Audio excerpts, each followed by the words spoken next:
Hi, I'm Christina and these are my best books of 2024. So I have 9 books here to talk to you about. I've given every single book 5 stars and I would highly recommend every single one. So I'm going to work towards my best book of the year and let's just get started. So in 9th place, I have A Man Called Ove by Fredrik Backman. So this is a contemporary fiction novel. It was translated from Swedish and we follow the main character of Ove, who is a widow. Now this is a really difficult book to read at times. It explores some really difficult themes and it's very dark and it's very harrowing and I genuinely found it difficult to read.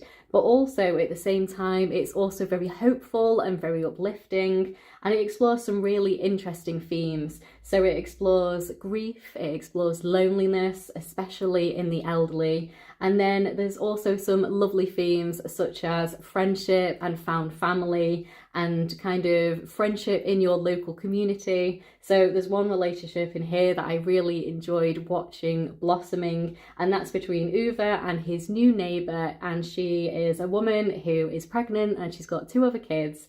And there's just kind of this lovely found family relationship that blooms between them. And I thought it was a really lovely book overall, but there's also a lot of very difficult and dark themes. So yeah, I really enjoyed this one. I thought it was great, and like I say, it made me cry.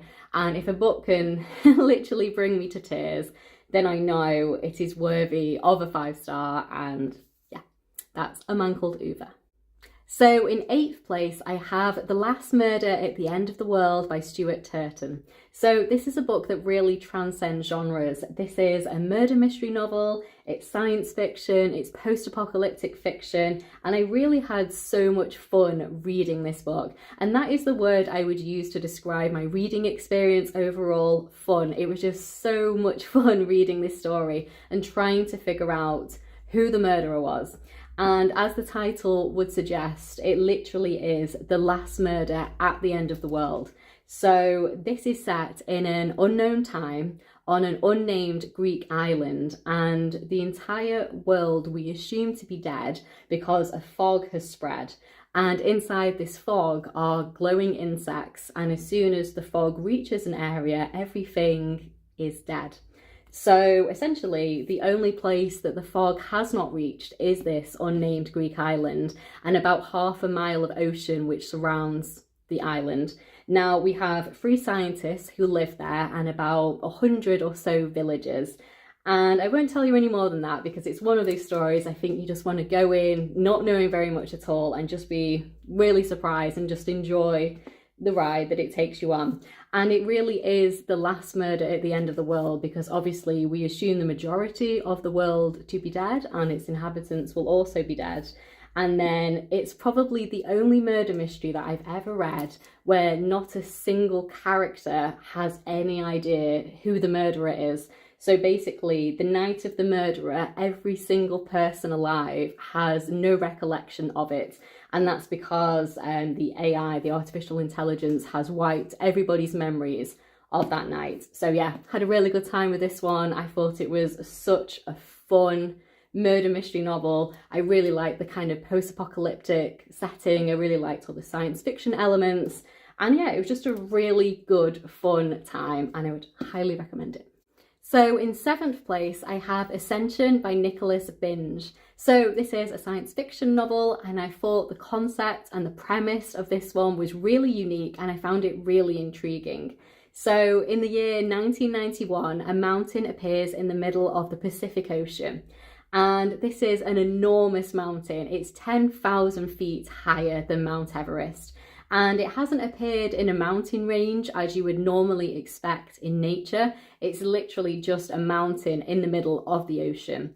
Now, this is not public knowledge. The general public are not aware that a mountain has just appeared in the middle of the ocean. Only a select number of people are aware of this. So our main character is a physicist and he is invited on the mission to explore this mountain. And then a group of scientists go to try to find out all the answers of why on earth is this mountain in the middle of the ocean? How could it possibly have appeared out of thin air? What is it made of? Are there any animals or plants living on it? You know, all those types of questions. So we have a physicist, a chemist, a biologist, an anthropologist, a geologist. We also have a field medic. We have a couple of people that are like military personnel. And we also have someone with lots of mountaineering experience. And I'm not going to tell you any more than that. That's the general premise. And it was so much fun. I found it so intriguing. I had so many questions, so many theories, so many ideas, and I just really, really enjoyed it. Now, I was also really connected to these characters. So the majority of the story is written in letter format from the physicist to his niece. And I really liked the way that was written, actually. I found it very engaging, but also, I was so connected to these characters. And I have to say, sometimes with science fiction novels, I don't have that connection with the characters. I might find it, you know, a really interesting concept and I really like what's being explored, but I don't have that kind of connection with the characters. Just that's something that's often lacking. But in here, I was so connected to these characters. I really truly wanted the best for them, even when the odds seemed very much not in their favour. And it genuinely made me cry. And I probably can count on one hand the amount of science fiction novels that actually made me cry. So yeah, really enjoyed it, really connected to the characters, some really interesting concepts explored. Just had a really, really good time with it. And yeah, I would definitely recommend it. So in sixth place, I have Severance by Ling Ma. So this is a science fiction novel and it's a post-apocalyptic fiction novel. Our main character is called Candace. She lives in New York City and she works in the publishing industry in the production of Bibles. But her passion is photography and she runs a blog called New York Ghost. And then a pandemic happens and it is called Shen Fever and it originates in China. And it's essentially, the symptoms are essentially similar to the common cold. So it's obviously very difficult to realise in the first few weeks if someone just has a cold or if they have Shen fever. And then between the stages of week 1 and week 4, it results in a total loss of consciousness. So the majority of people are not conscious as such. So it's an idea of like a zombie idea, but these zombies aren't a threat to people. They will not attack you and you cannot become a zombie by being near them. So Shen fever is a fungal infection and the only way you can become infected is to breathe in the infected spores. So essentially you have the majority of the population as a zombie-like kind of creature with no true consciousness, and they essentially just go through repetitive behaviours and repetitive patterns. So there's a woman that works in a retail shop and she is just repetitively folding clothes and arranging them and then folding clothes and arranging them. There's also a woman and she's just kind of cleaning the table and then setting the table and then relaying the table. So people are just going through these rote motions and they're not truly conscious anymore. So yeah, it was an interesting concept. I've never really seen that idea of kind of like a zombie, but not a zombie that would pose a threat to humanity, really explored before. So she definitely has a little bit of a twist on the post-apocalyptic narrative there. And the other thing that she has a little bit of a twist on is it really explores the corporate world in a post-apocalyptic setting. And I have to say, I've never read a book before, and I've read many post-apocalyptic fiction books because it's one of my favourite subgenres.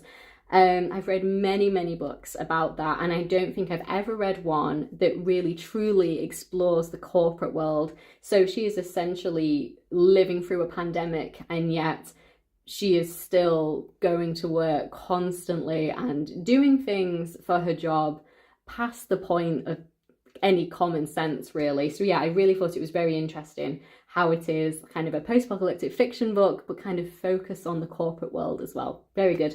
Really enjoyed it. A really great post-apocalyptic fiction novel. I was very connected to her character, and it's got a really good ending as well. I think you can decide what you want to happen, which is really good. So in fifth place, I have A Boy and His Dog at the End of the World by C.A. Fletcher. So this is a science fiction novel, it's a post-apocalyptic fiction novel, and it's also young adult. I don't read a lot of young adult anymore, but I had a really good time with this one. This was a really fun read, and I just really enjoyed reading this story. So we have a main character, and he lives on an island in Scotland with his immediate family.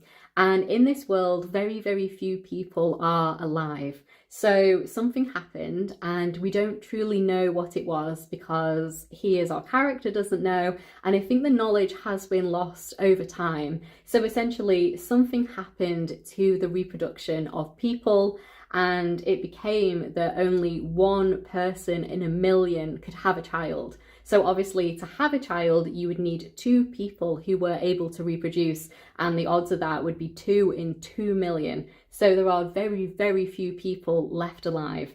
And our main character here, the only people he knows are his kind of mum and dad and his siblings. And there's also another family on another island in Scotland that they have awareness of, that they know, but that's his whole world. They're the only humans he has any knowledge of. And then one day, somebody arrives on a boat, and he seems really nice, really genuine, and he comes and they have a little bit of a chat and they share some food and they spend the evening together.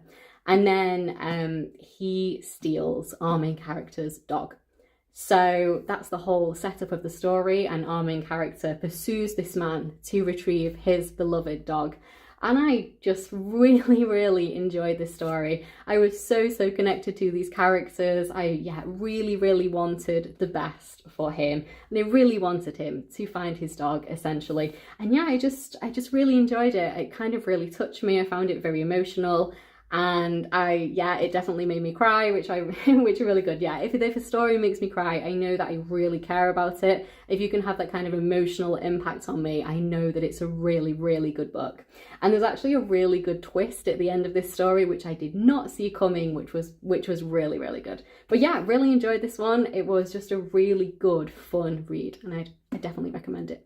So the fourth book I have is We Solve Murders by Richard Osman. Now, this is a new book in a new series, and I absolutely love the Thursday Murder Club series. It is so much fun. I really, really enjoy it. So I was highly anticipating this book, and it did not disappoint. So we have 3 main characters in here, the first of which is a woman, and she is a private security officer, and she's currently on a job on a private island protecting a famous author.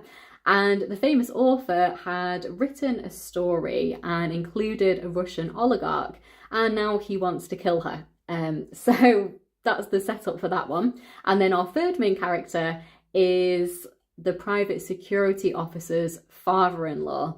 And I thought that was such an interesting duo. So we have a woman and her father-in-law, so it's kind of a daughter-in-law, father-in-law duo, which is never a duo I've ever seen before. And yeah, I had a really, really good time with it. It is full of Richard Osman's great British humour. It's very witty. It is so much fun. And again, I was so connected to these characters. He writes characters really, really well. And just similarly to the Thursday Murder Club, he writes brilliant, brilliant characters. And again, these are brilliant characters. I really, really enjoyed it. And I just thought it was such a fun time. I flew through this book. Honestly, I was reading it when I was on holiday. We were on a Mediterranean cruise, and I just flew through this book. I was really, really enjoying it. I would highly recommend it. I'm really looking forward to the rest of the series. And I love the way he writes characters. He writes brilliant characters. He has so much humour packed into it, and the humour really works for me. I find it very British. It's very kind of quintessentially British humour. And yeah, I just really, really enjoyed it. So yeah, definitely recommend this one. So in third place, I have The Bookbinder of Jericho by Pip Williams. So this is a historical fiction novel, and this is now one of my favourite historical fiction novels of all time.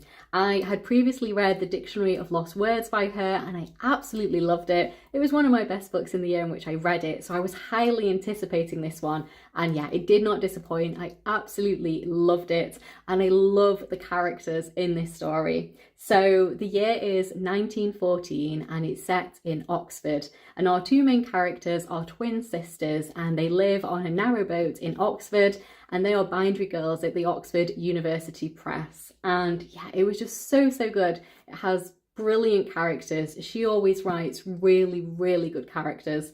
And I just felt so connected to them. I had so much fun reading this story. It's set in 1914, so it's got some really difficult themes to explore. It really explores the theme of grief. Both of these girls, their mother has passed away, and yeah, it's really, really good. I found it a really emotional read.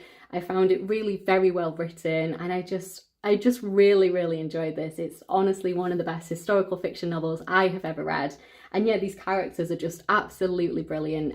Every single character in this story is great. Not just our two main characters, literally every single character in this story is just absolutely brilliant. And I'd really recommend it. So in second place, I have Devotion by Hannah Kent. So this is a historical fiction novel, and again, this is now one of my favourite historical fiction novels of all time. It was absolutely brilliant. So it's set in the year 1836, and it's set in Prussia, which is now part of Poland. And our main character is a 14-year-old girl. She has her immediate family, but apart from that, she doesn't really have anyone at all. She doesn't have any friends at all. None of the other girls like her. And then a new girl moves into their community, and they just have this beautiful friendship that blossoms between them. They just become the absolute best of friends. And it's so lovely watching this relationship build between them. And then it turns into this absolutely beautiful sapphic romance, and I just really, really enjoyed it. I absolutely love the characters in this story. I was so connected to these characters, and I really, truly wanted the best for them. And there's also aspects of magical realism in here, which doesn't normally work for me, but it just works so, so well in this story. And yeah, I just thought this book was absolutely brilliant. It is written so, so beautifully. I absolutely love the way that she writes. She has such beautiful prose. And I just really, really enjoyed it. Honestly, it was a brilliant story. There's brilliant characters. I felt so emotionally connected to these characters and this story. And it did make me cry. And as I said a number of times, if a book can make me cry, then I know that you've really impacted me emotionally. And I just know that it's just a brilliant book. So yeah, I absolutely loved it. I would highly, highly recommend it. And I'm really looking forward to reading more books by Hannah Kent, because I think she could be, having only read one book by her, one of my favourite authors. I just love the way she writes. She has beautiful, beautiful prose, and I could highly, highly recommend this book.